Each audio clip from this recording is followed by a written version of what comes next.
इस सदन की एक परंपरा रही है, पॉलिसी मैटर आउटसाइड पार्लियामेंट नहीं उठाए जा सकते। परंपरा है ऐसा। मंत्री जी ने ट्रेड डील के बारे में प्रेस कॉन्फ्रेंस बाहर की। आज राज्यसभा में भी स्टेटमेंट देंगे, लोकसभा में भी देंगे। और भारत के make in India for the world, design in India for the world और innovate in India for the world के दृष्टिकोण को साकार करने में सहायक होगी।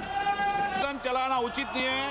मैं सदन की कार्रवाई आज 2 बजे तक के लिए स्थगित करता हूं। बजट सत्र के 6वें दिन भारत अमेरिका ट्रेड डील को लेकर सदन के अंदर और बाहर दोनों तरफ हंगामा देखा गया।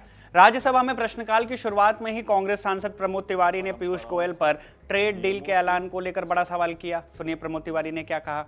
ये सदन परंपराओं से, नियमों से चलता है। इस सदन की एक परंपरा रही है कि जब पार्लियामेंट सेशन में हो तो पॉलिसी मैटर आउटसाइड पार्लियामेंट नहीं उठाए जा सकते। कल श्री पीयूष गोयल जी, मंत्री जी ने ट्रेड डील के बारे में प्रेस कॉन्फ्रेंस बाहर की। No, he is going to make a statement today, so no point sir, of order. मैं तो कल की बात कर रहा हूँ। Let him come and make this. Sir, मैं तो कल की बात कर रहा हूँ। हाँ। अगर सदन सेशन में है, लोकसभा नहीं था, राज्यसभा तो पीसफुली चल रहा था, राज्यसभा में न कर। Please बैठिए। अब जब सवाल उठा तो जवाब भी आया। जवाब देने राज्यसभा में संसदीय कार्य मंत्री किरण रिजिजू खड़े हुए और कहा कि तिवारी जी ने जो मुद्दा उठाया हम सहमत करते हैं, वो बात सही है, परंपरा है ऐसा। तो कल शेड्यूल किया था हम लोकसभा में स्टेटमेंट देने के लिए, वहां परिस्थिति ऐसे बनी तो स्टेटमेंट नहीं दे पाया। उसके बाद हाँ, वो मैं कह रहा हूं, वो मैं I have already stated that यहां दे सकते हैं। आज राज्यसभा में भी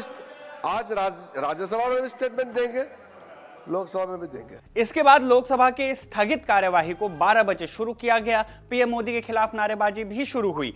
3 मिनट की कार्यवाही के बाद वाणिज्य और उद्योग मंत्री पीयूष गोयल ने अमेरिका इंडिया ट्रेड डील की चर्चा की और दावा किया कि इस डील से भारत के किसानों और पशुपालकों को किसी भी तरह की कोई हानि नहीं होगी। उन्होंने कहा कि भारत और अमेरिका दोनों एक दूसरे के पूरक अर्थव्यवस्था हैं। प्रधानमंत्री माननीय श्री नरेंद्र मोदी जी की फरवरी 2025 में अमेरिका यात्रा के बाद से भारत और अमेरिका एक संतुलित और पारस्परिक रूप से लाभकारी द्विपक्षीय व्यापार समझौते का संपन्न करने के उद्देश्य से नियमित रूप से चर्चा करते रहे हैं। इसी को ध्यान में रखते हुए दोनों पक्ष के वार्ताकारों ने पिछले 1 वर्ष में विभिन्न स्तरों पर गहन बातचीत की है। दोनों पक्षों के महत्वपूर्ण और विविध हितों को देखते हुए यह स्वाभाविक है कि दोनों पक्ष अपनी अपनी अर्थव्यवस्थाओं के महत्वपूर्ण और संवेदनशील क्षेत्रों की रक्षा करते हुए सर्वोत्तम संभव परिणाम सुनिश्चित करना चाहेंगे।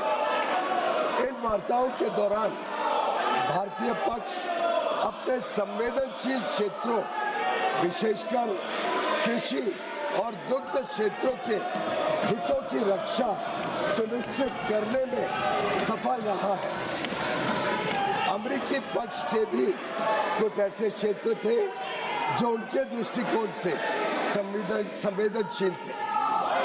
लगभग 1 वर्ष तक चले कई दौर के विचार विमर्श के बाद दोनों वार्ताकार दल द्विपक्षीय व्यापार समझौते के कई क्षेत्रों को अंतिम रूप देने में सफल रहे। 2 फरवरी 2026 को प्रधानमंत्री जी और अमेरिकी राष्ट्रपति डोनाल्ड ट्रंप ने द्विपक्षीय और अंतर्राष्ट्रीय महत्व के कई मुद्दों पर फोन पर चर्चा की।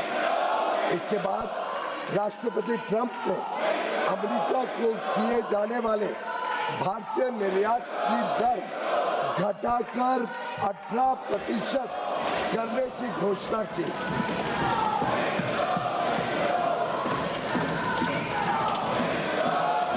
मैं इस बात पर जोर देना चाहता हूं कि यह अमेरिका द्वारा कई प्रतिस्पर्धी देशों पर लगाए गए टैरिफ से कम है, जिससे अमेरिकी बाजार में भारत की निर्यात प्रतिस्पर्धात्मकता में वृद्धि होगी। यह समझौता भारतीय निर्यातकों को विशेष रूप से श्रम प्रधान क्षेत्रों और विनिर्माण में महत्वपूर्ण तुलनात्मक लाभ भी प्रदान करता है।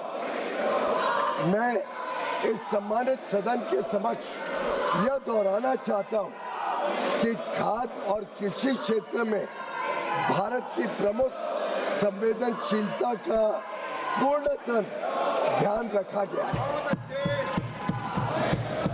साथ ही यह साझेदारी लघु और मध्यम उद्यमी, MSMEs, उद्यमियों, कुशल श्रमिकों और उद्योग के लिए नए अवसर खोलेगी। उन्नत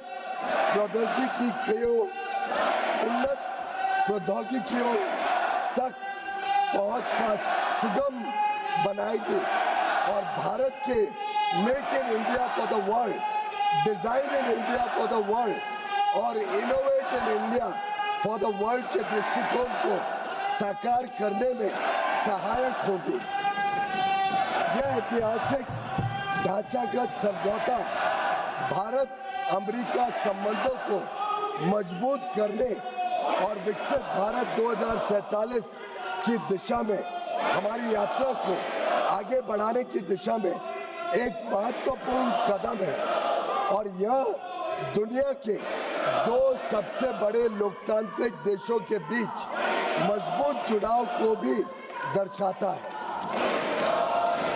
जो स्वाभाविक साझेदार है और साझा समृद्धि के लिए मिलकर काम कर रहे हैं। मैं माननीय सदस्यों को सूचित करना चाहता हूं कि आगे की कार्रवाई के संदर्भ में दोनों पक्ष व्यापार समझौते से संबंधित आवश्यक तकनीकी प्रक्रियाओं को पूरा करने और कागजी कार्रवाई को अंतिम रूप देने के लिए मिलकर काम करेंगे ताकि इसकी पूरी क्षमता का शीघ्रता से लाभ उठाया जा सके।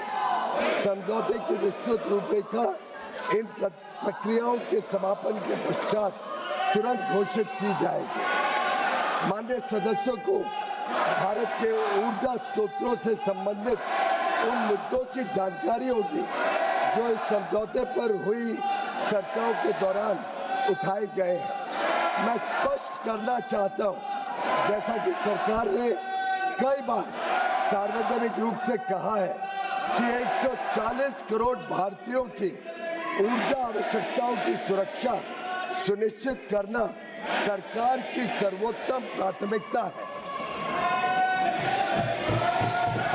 वस्तुनिष्ठ बाजार स्थितियों और बदलते अंतर्राष्ट्रीय परिदृश्यों के अनुरूप ऊर्जा स्रोतों में विविधता लाना हमारी इस कार्यनीति का मूल आधार है। भारत की सभी कार्रवाइयां इसी बात को ध्यान में रखकर की जाती हैं।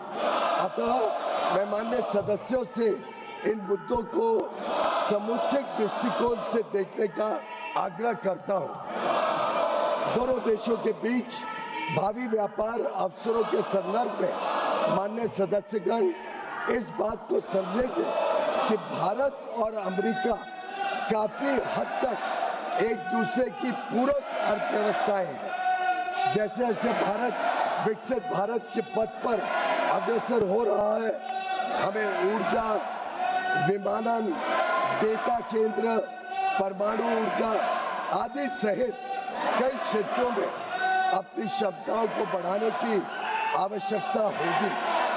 अमेरिका इन क्षेत्रों में दुनिया का अग्रणी देश है, इसलिए हमारे लिए इन क्षेत्रों में व्यापार की संभावनाओं पर ध्यान केंद्रित करना स्वाभाविक है, जिससे न केवल हमारी खरीद में बल्कि हमारे अपने निर्यात में भी विस्तार होगा। हमारा अनुमान है कि तुलनात्मक लाभ के परिणाम स्वरूप कई क्षेत्रों में भारत का निर्यात अमेरिका में भी काफी बढ़ेगा।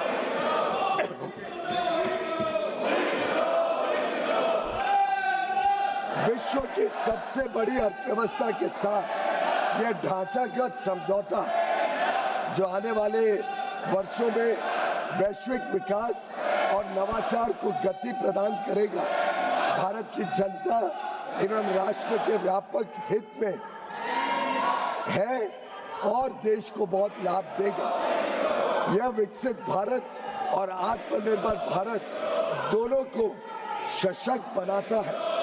हम अपने देश के लिए माननीय प्रधानमंत्री जी के इस दृष्टिकोण को साकार करने की दिशा में निरंतर कार्य करते रहेंगे। सदन में पीयूष गोयल की स्पीच के दौरान हंगामा भी हुआ। स्पीकर ने प्रदर्शन कर रहे विपक्षी सांसदों को समझाने का प्रयास किया, लेकिन जब हंगामा कुर्सियों से उठकर वेल तक आ पहुंचा तो स्पीकर ओम बिरला ने लोकसभा की कार्यवाही को 2 बजे तक के लिए स्थगित कर दिया। सदन की पूरी कार्यवाही से जुड़ी हर अपडेट आपको दिन के अंत तक पार्लियामेंट स्ट्रीट में देखने को मिल जाएगी। इस वीडियो में फिलहाल बस इतना ही। मेरा नाम शुभम है, कैमरे के पीछे मेरी साथी निवेदिता हैं और आप देखते रहिए खबरगांव।